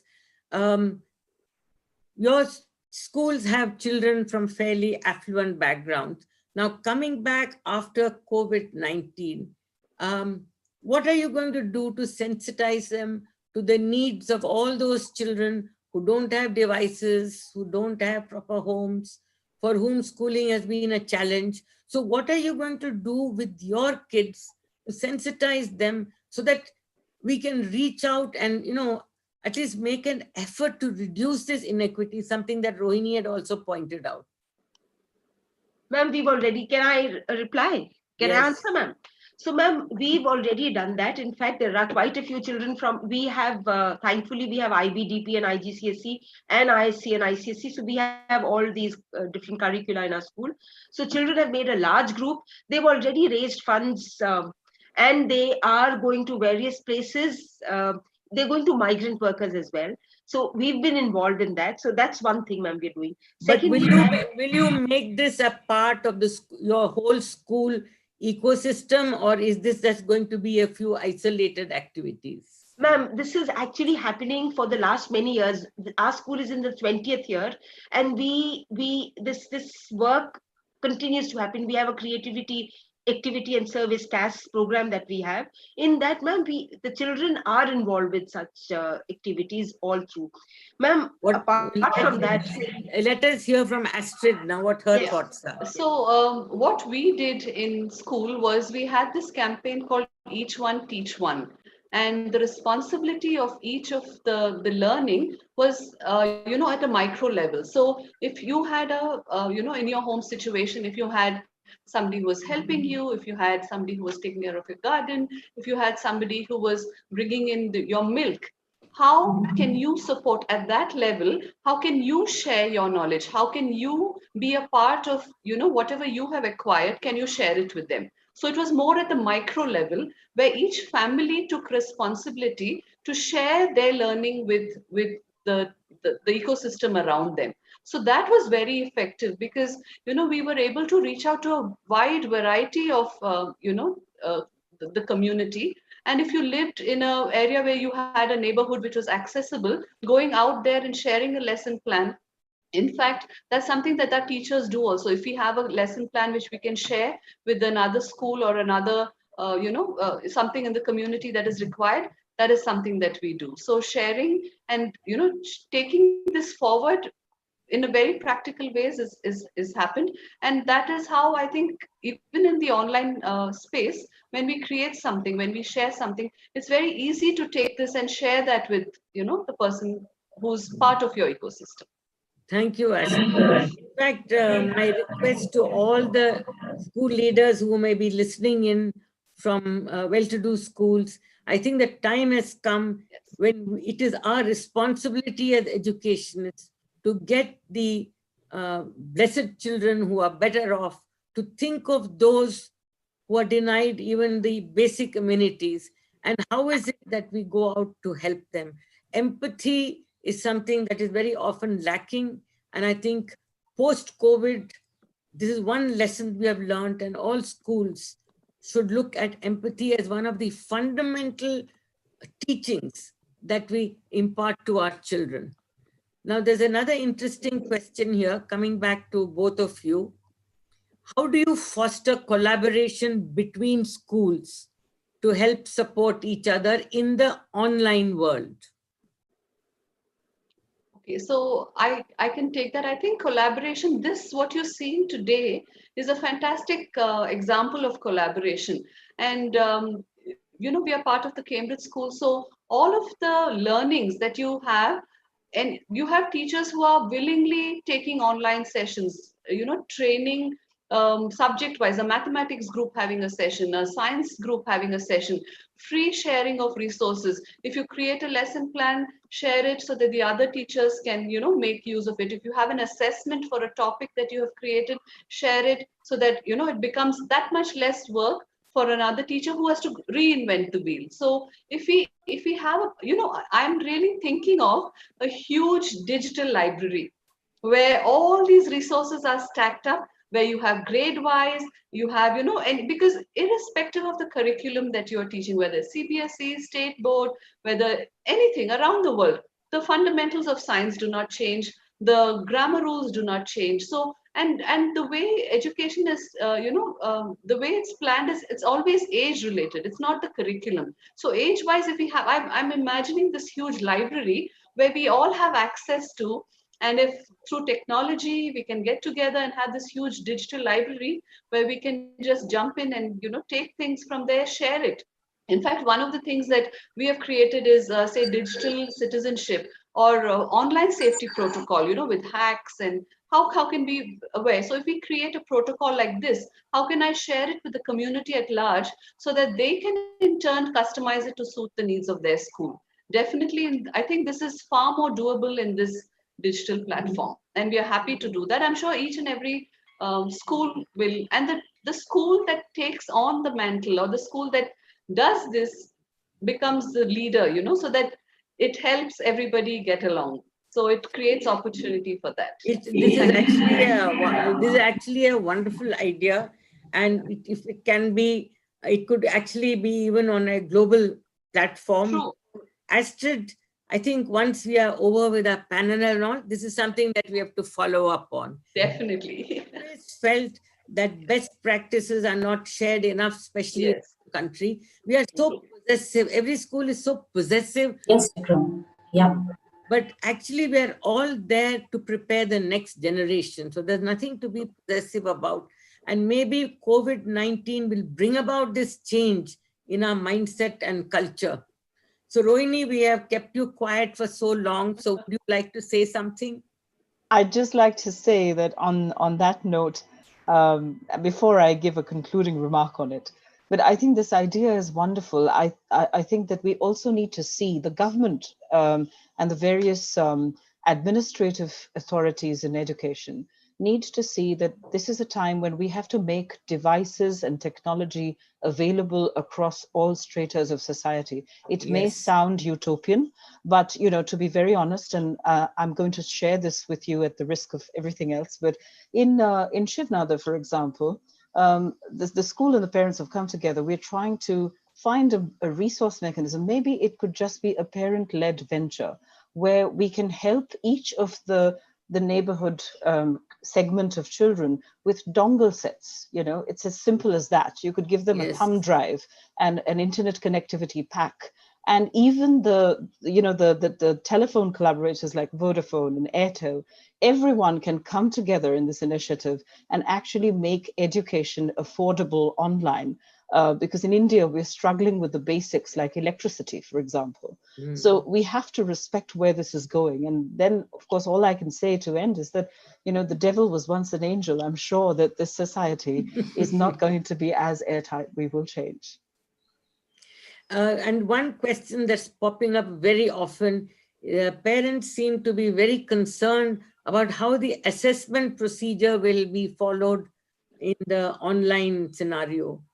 So what would you school leaders like to say there? Because a number of questions have come up saying that, how will you do it? Will it be ethical? If they are doing their assignments at home, are they doing it on their own? How will you know? How will it be fair? The number of questions that are coming up related to that. Yeah, so I would like to say that the whole assessment module needs to be relooked at.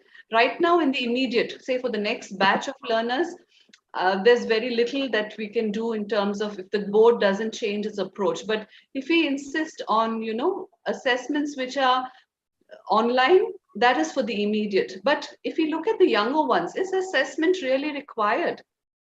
You know them on a daily basis. How can you assess? Okay, you may get your math wrong, you may get your grammar wrong, but how do you assess if you're being helpful? How do you assess if you're being kind today? How do you assess? I would rather focus on skills and values today, because the curriculum actually takes a backseat. As long as they're learning, as long as there's learning every day, it doesn't matter if it's from the book. It doesn't really matter, except of course for the exam taking batch, which is over there. But for the younger ones, I would focus on skills and values. Can you fold your bed sheet today? Mama is having a tough day. Can you take out the trash? Can you these are the kind of skills, if our learners can be empowered with, those are lessons for life, and there is no assessment for that. Anyway, thanks, Astrid. And Seema, what would you like to say where this is concerned? So, ma'am, I think what Astrid says, it's absolutely fantastic, because that's what I would like to do also for little kids. But, ma'am, if you allow me to share a slide, I would like to, because I did share a slide with the audience at that point of time, and I'd mentioned it to everyone that this is something that's not my area, but well, this is. This is, you're showing us the Ma'am, I consent wanted. form. Yes, no, ma'am. I'm not being able to move my slide because I Okay, told. why don't you just explain to us? So, ma'am, actually, these are ways of making sure that there are no unfair means used. Okay. So there are these, and I'm not technologically very savvy. In fact, that's what I'd mentioned earlier also. So there were things, in fact, if you see that, people could click it and then maybe use it later, because it's very, very useful. I took it from the systems department and I asked them, because if you press a few buttons, then you will know that the child cannot copy paste. Okay. The screen becomes absolutely stationary. Then if you press a few other buttons, you cannot use any other gadget along with your laptop. So there are certain things which you can use at the time of assessment. So these are senior school assessments, of course, which have to be very, very serious. But what Astrid said for little children, I agree with her. We don't need this kind of an assessment for them. I think as far as they're empathetic, we're very happy. Thank you so much.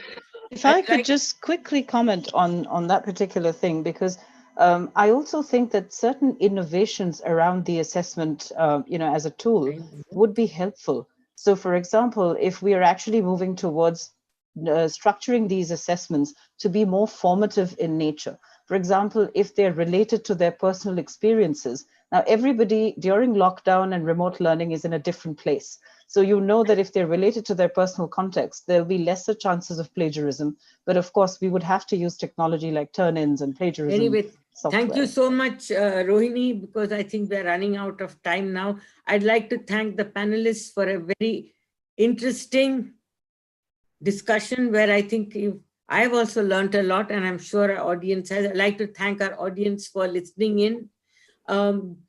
I feel that, education, the basics of education don't really change. We have got so boxed in with our curriculum. We forget that education is about bringing up good human beings. And whether it is post-COVID or during COVID, that is not going to change. So I think as school leaders, we need to keep that as a priority. The curriculum is there. Yes, unfortunately, the grades count, but that is not the most important thing. If from the portals of your school, young people leave who will be the change makers of tomorrow, who will stand up for their values, who will have a purpose in life, who will be able to communicate well, I think that is far more important. And I think in the post-COVID era, that's going to count much more than whether you've got a 95% or whether you've got a 75%. It's the human being that we have to look at. It is empathy, it is sharing. Maybe this pandemic gives us that shake that we go back to what in ancient times, that was our education. It was about sharing, it was about respect, it was about empathy, which we have lost along the way. Maybe it comes back now. So every cloud has a silver lining. And maybe this dreadful time that we are passing through will take our children to better atmosphere, to better years, and make them better human beings. So thank you very much. And thank you, the audience. We had wonderful questions coming in. Unfortunately, there was no time to answer all of them. But I would request Ashoka people to pass on these questions, and maybe you all can answer them directly. Thank you very much. And many thanks to Ashoka University for having set up this. And I'm very happy to say that two of the founders of the university have been my students. So they turned out to be good human beings. Thank you so much. Thank you. Thank you. Thank you, Ms. Gauri Ishwaran and our panelists for an extremely stimulating and enriching discussion. It was very interesting to hear the different perspectives. There were some thought-provoking insights shared, and there were some practical solutions offered. Some very interesting realizations came to the fore. You know, we talked about learning and unlearning at the same time. We also realized that there is an imperative to collaborate today and share best practices more than ever before.